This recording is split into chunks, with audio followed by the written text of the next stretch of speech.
Dear Esther, I have lost track of how long I have been here and how many visits I have made overall. Certainly the landmarks are now so familiar to me that I have to remind myself to actually see the forms and shapes in front of me. I could stumble blind across these rocks, the edges of these precipices, without fear of missing my step and plummeting down to sea. Besides, I have always considered that if one is to fall, it is critical to keep one's eyes firmly open.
Donnelly reported the legend of the hermit, a holy man who sought solitude in its most pure form.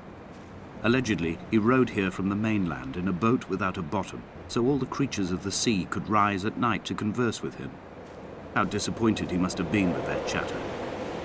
Perhaps now, when all that haunts the ocean is the rubbish dumped from the tankers, he'd find more peace. They say he threw his arms wide in a valley on the south side, and the cliff opened up to provide him shelter. They say he died of fever 116 years later. The shepherds left gifts for him at the mouth of the cave, but Donnelly records they never claimed to have seen him. I have visited the cave and I have left my gifts, but like them, I appear to be an unworthy subject of his solitude.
At night, you can see the lights sometimes from a passing tanker or trawler.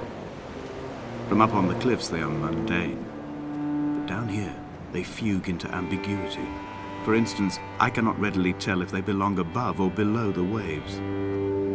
The distinction now seems banal. Why not everything and all at once? There's nothing better to do here than indulge in contradictions whilst waiting for the fabric of life to unravel.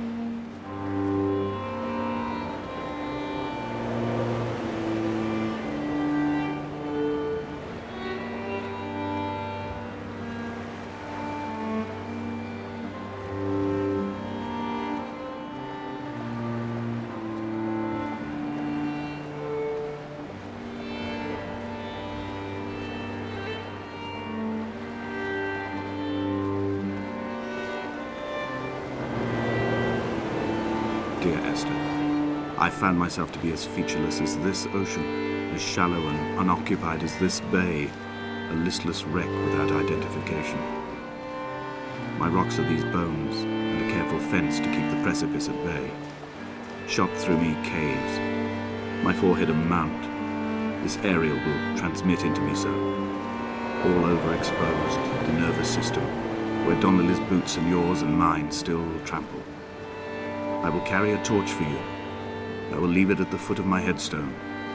You will need it for the tunnels that carry me under.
Donnelly's book had not been taken out from the library since 1974. I decided it would never be missed as I slipped it under my coat and avoided the librarian's gaze on the way out. If the subject matter is obscure, the writer's literary style is even more so. It is not the text of a stable or trustworthy reporter. Perhaps it is fitting that my only companion in these last days should be a stolen book written by a dying man.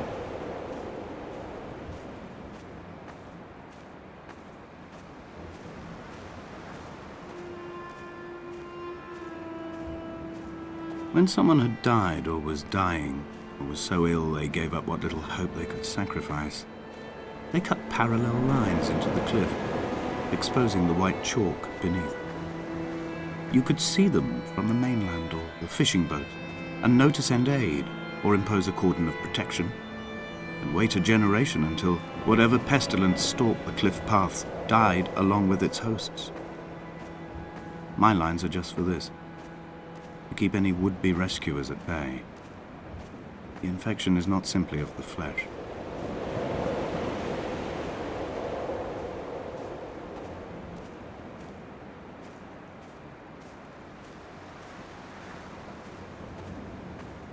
We are not like Lot's wife, you and I. We feel no particular need to turn back. There's nothing to be seen if we did.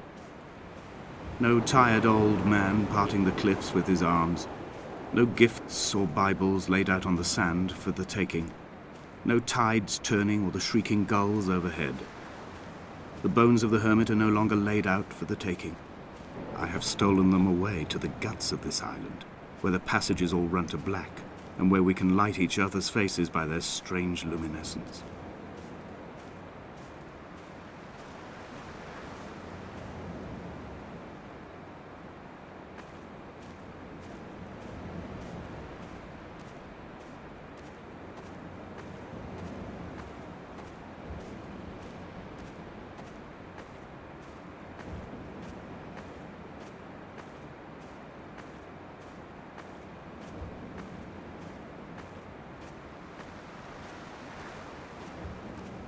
Dear Esther, I met Paul. I made my own little pilgrimage. My Damascus, a small semi-detached on the outskirts of Wolverhampton. We drank coffee in his kitchen and tried to connect to one another. Although he knew I hadn't come in search of an apology, reason or retribution, he still spiraled in panic, thrown high and lucid by his own dented bonnet. Responsibility had made him old. Like us, he'd already passed beyond any conceivable boundary of life.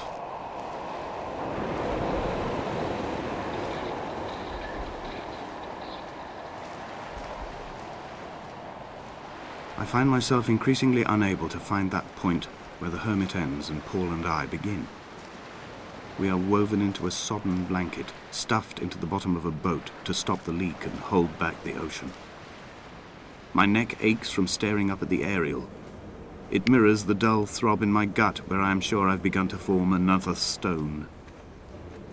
In my dreams, it forms into a perfect representation of Lot's wife, head over her shoulder, staring along the motorway at the approaching traffic in a vacuum of fatalistic calm.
The vegetation here has fossilized from the roots up. To think they once grazed animals here, the remnants of occupation being evidence to that. It is all sick to death. The water is too polluted for the fish, the sky is too thin for the birds, and the soil is cut with the bones of hermits and shepherds. I've heard it said that human ashes make great fertilizer, that we could sow a forest from all that is left of your hips and ribcage, with enough left over to thicken the air and repopulate the bay.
Dear Esther, I have now driven the stretch of the M5 between Exeter and Bristol over 21 times. But although I have all the reports and all the witnesses, and have cross-referenced them within a millimetre using my Ordnance Survey maps, I simply cannot find the location. You'd think there would be marks to serve as some evidence. It's somewhere between the turn-off for Sanford and the welcome brake services, but although I can always see it in my rear-view mirror, I have as yet been unable to pull ashore.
All night the boy has kept me lucid.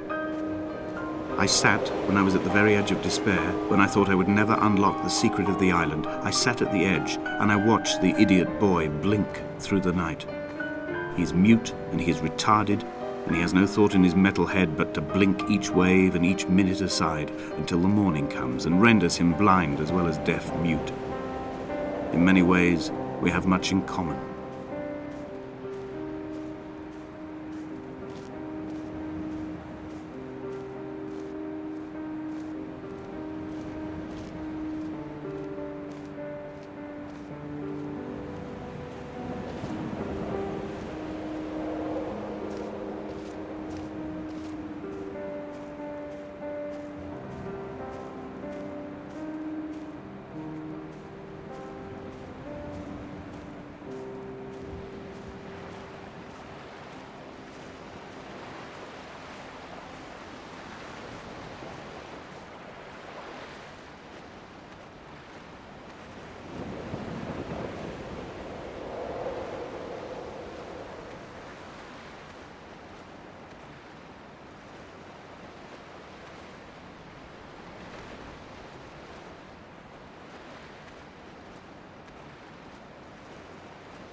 There must be a hole in the bottom of the boat. How else could new hermits have arrived?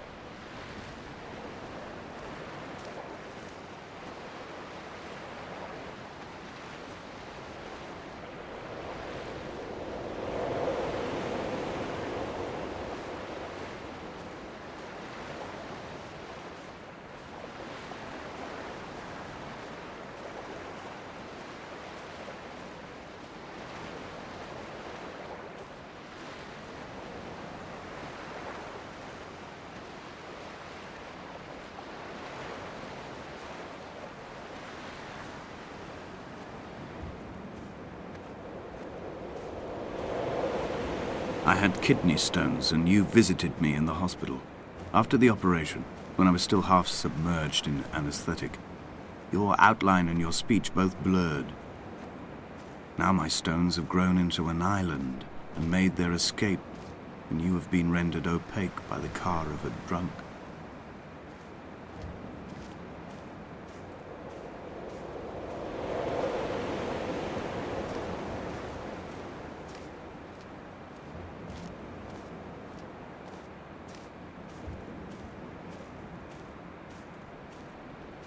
Is this what Paul saw through his windscreen? Not Lot's wife looking over her shoulder, but a scar in the hillside, falling away to black forever.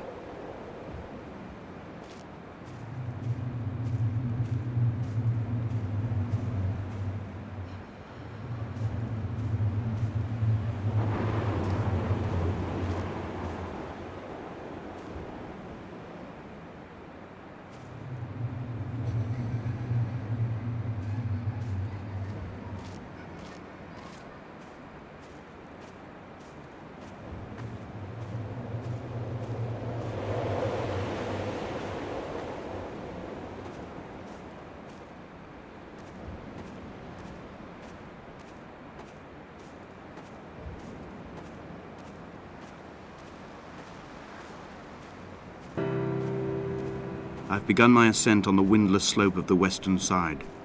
The setting sun was an inflamed eye squeezing shut against the light shone in by the doctors. My neck is aching through constantly craning my head up to track the light of the aerial. I must look downwards, follow the path under the island to a new beginning.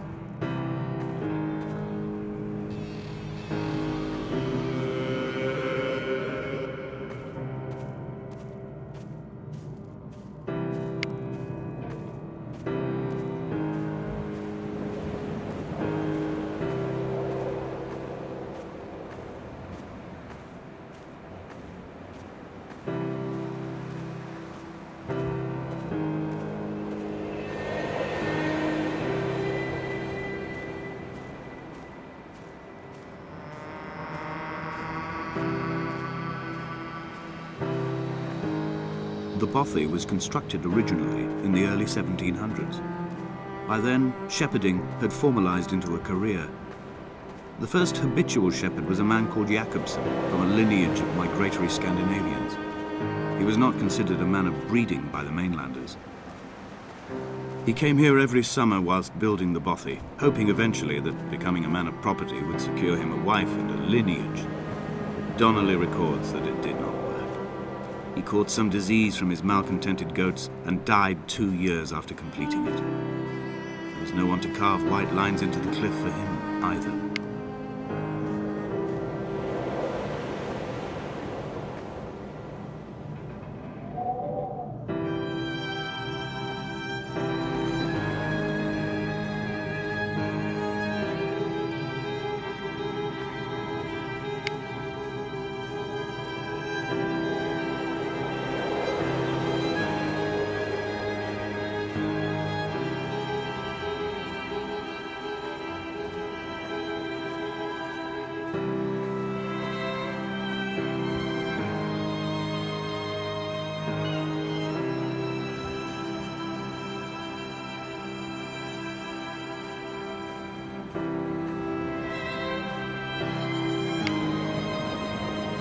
When the oil lamps ran out, I didn't pick up a torch, but used the moonlight to read by.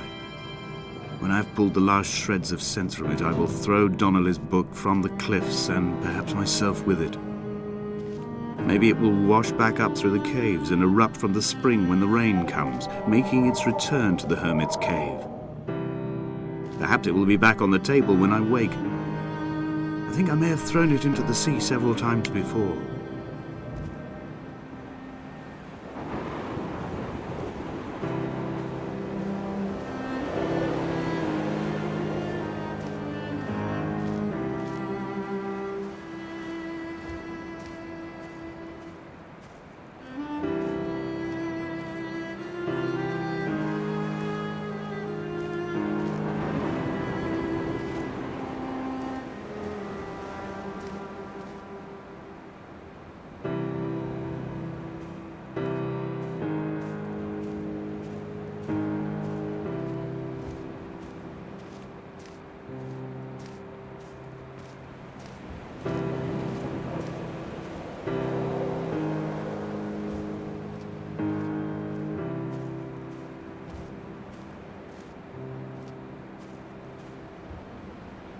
What to make of Donnelly, the laudanum and the syphilis?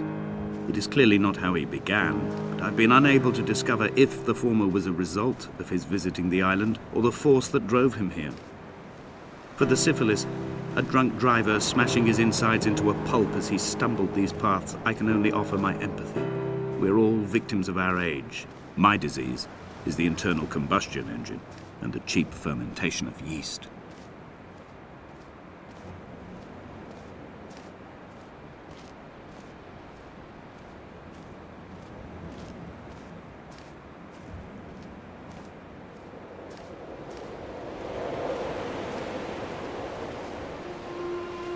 They found Jacobsen in early spring. The thaw had only just come. Even though he'd been dead nearly 7 months, his body had been frozen right down to the nerves and had not even begun to decompose. All around him, small flowers were reaching for the weak sun. The goats had adjusted happily to life without a shepherd and were grazing freely about the valley. Donnelly reports they hurled the body in fear and disgust down the shaft, but I cannot corroborate this story.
Climbing down to the caves, I slipped and fell and have injured my leg. I think the femur is broken. It is clearly infected. The skin has turned a bright, tight pink, and the pain is crashing in on waves, winter tides against my shoreline, drowning out the ache of my stones. I struggled back to the bothy to rest, but it has become clear that there is only one way this is likely to end. The medical supplies I looted from the trawler have suddenly found their purpose. They will keep me lucid for my final ascent.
Donnelly's addiction is my one true constant.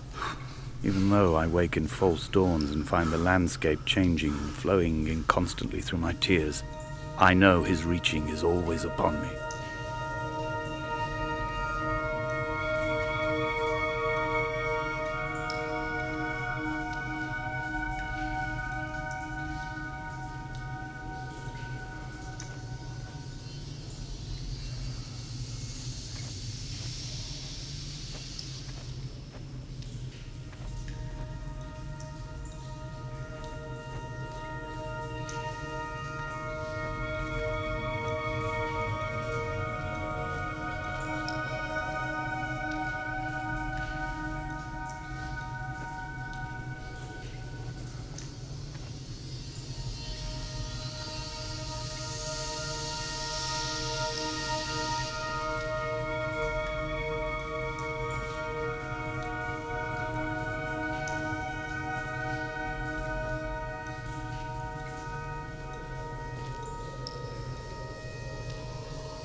It was as if someone had taken the car and shaken it like a cocktail. The glove compartment had been opened and emptied with the ashtrays and the boot. It made for a crumpled museum, a shattered exhibition.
I am traveling through my own body, following the line of infection from the shattered femur towards the heart.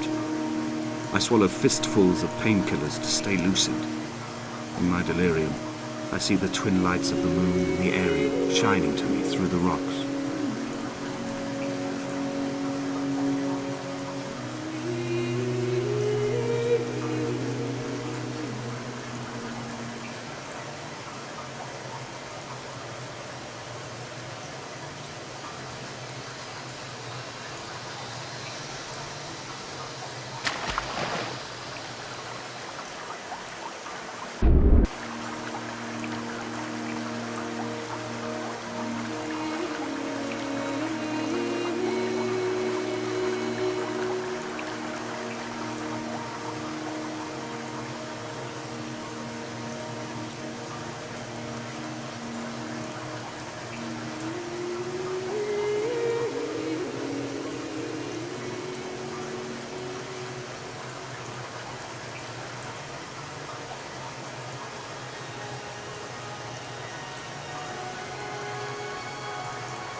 I will hold the hand you offered to me, from the summit down to this well, into the dark waters where the small flowers creep for the sun. Headlights are reflected in your retinas, moonlit in the shadow of the crematorium chimney.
I sat here and watched two jets carve parallel white lines into the sky.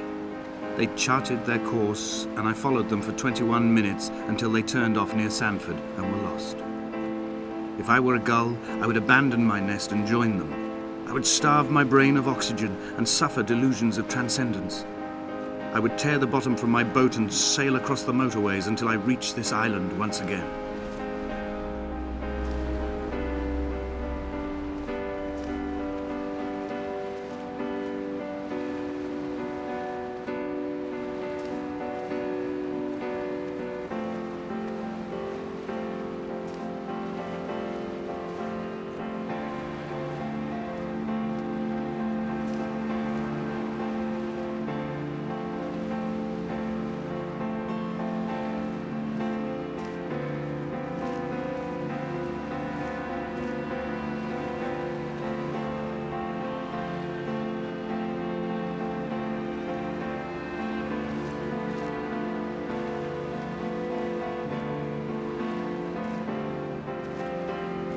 Dear Esther, I find each step harder and heavier. I drag Donnelly's corpse on my back across these rocks, and all I hear are his whispers of guilt, his reminders, his burnt letters, his neatly folded clothes. He tells me I was not drunk at all.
Paul, by the roadside, by the exit for Damascus, all ticking and cooled, all feathers and remorse, all of these signals routed like traffic through the circuit diagrams of our guts, those badly written boats torn bottomless in the swells, washing us forever ashore.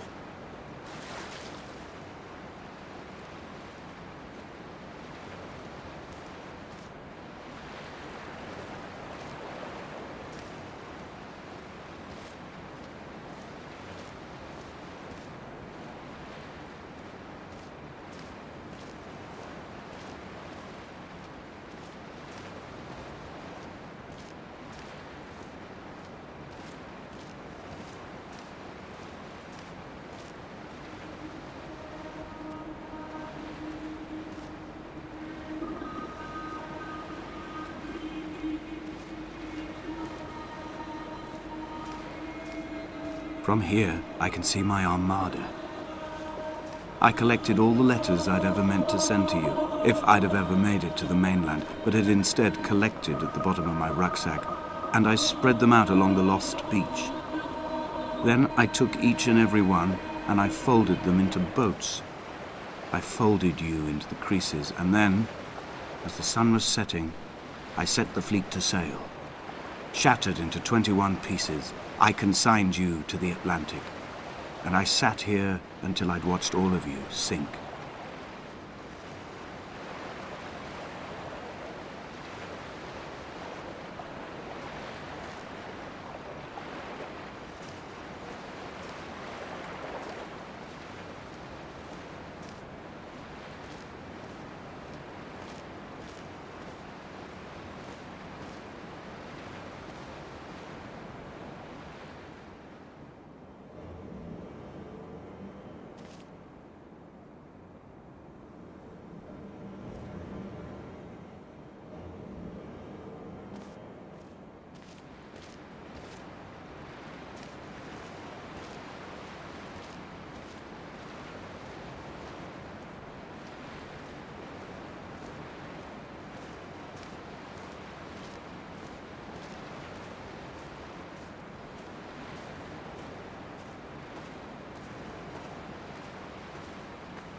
I will drag my leg behind me. I will drag it like a crumpled hatchback, tires blown and sparking across the dimming lights of my vision. I'm running out of painkillers and am following the flicker of the moon home. When Paul keeled over dead on the road to Damascus, they restarted his heart with the jump leads from a crumpled hatchback. It took 21 attempts to convince it to wake up.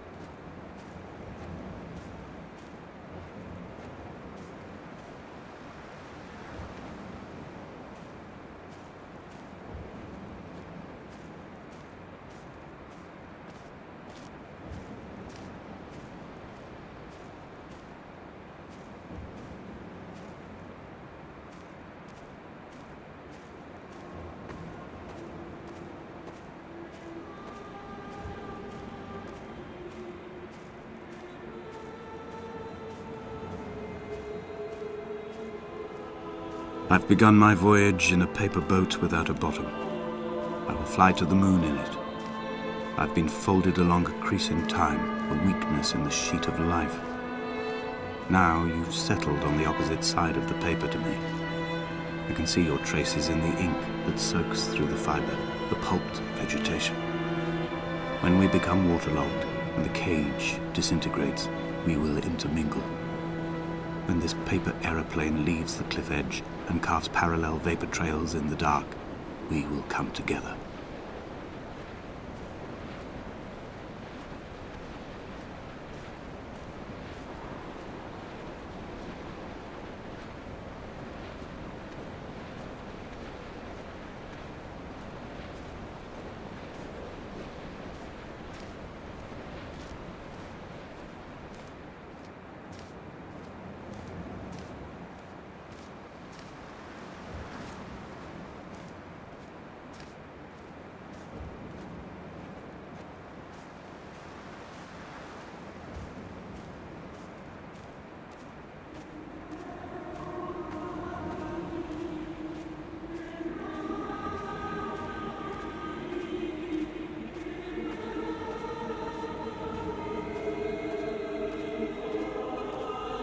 If only Donnelly had experienced this, he would have realized he was his own shoreline, as am I. Just as I am becoming this island, so he became his syphilis, retreating into the burning synapses, the stones, the infection.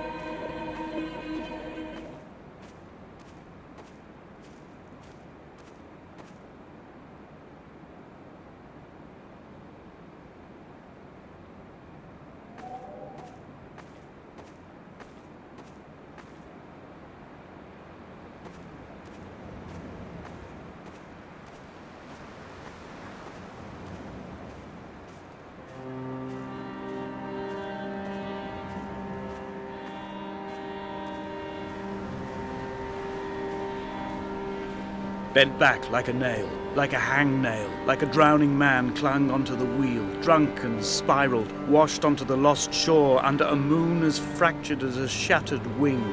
We cleave, we are flight and suspended, these wretched painkillers, this form inconstant. I will take flight. I will take flight.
He was not drunk, Esther. He was not drunk at all. He had not drunk with Donnelly or spat Jakobsen back at the sea. He had not careered across the lost shores and terminal beaches of this nascent archipelago. He did not intend his bonnet to be crumpled like a spent tissue by the impact. His windscreen was not star-studded all over like a map of the heavens. His paintwork etched with circuit diagrams, strange fish to call the gulls away. The phosphorescence of the skid marks lighting the M5 all the way from Exeter to Damascus.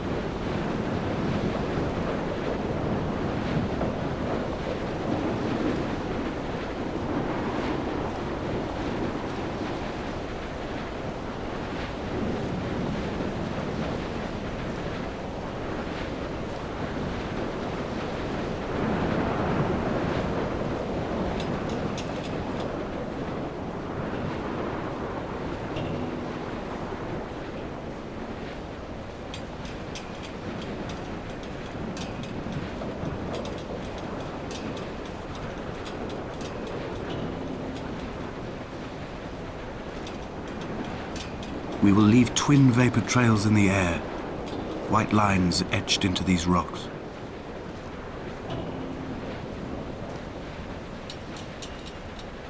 Dear Esther, I have burnt my belongings, my books, this death certificate.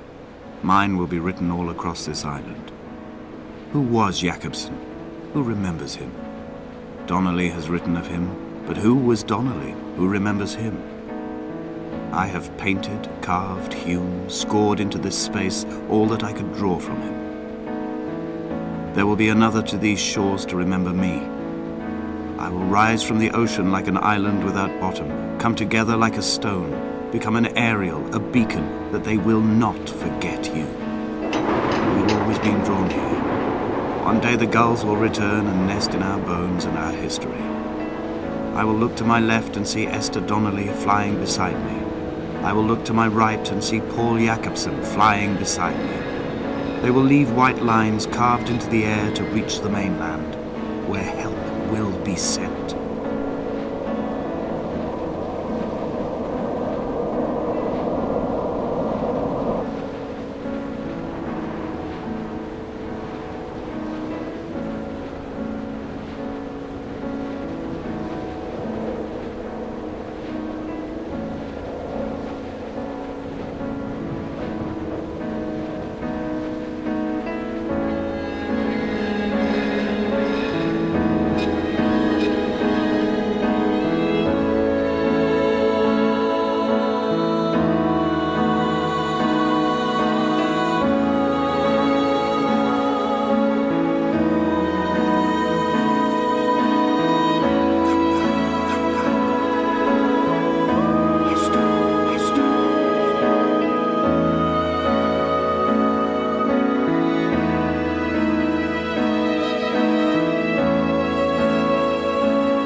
come back.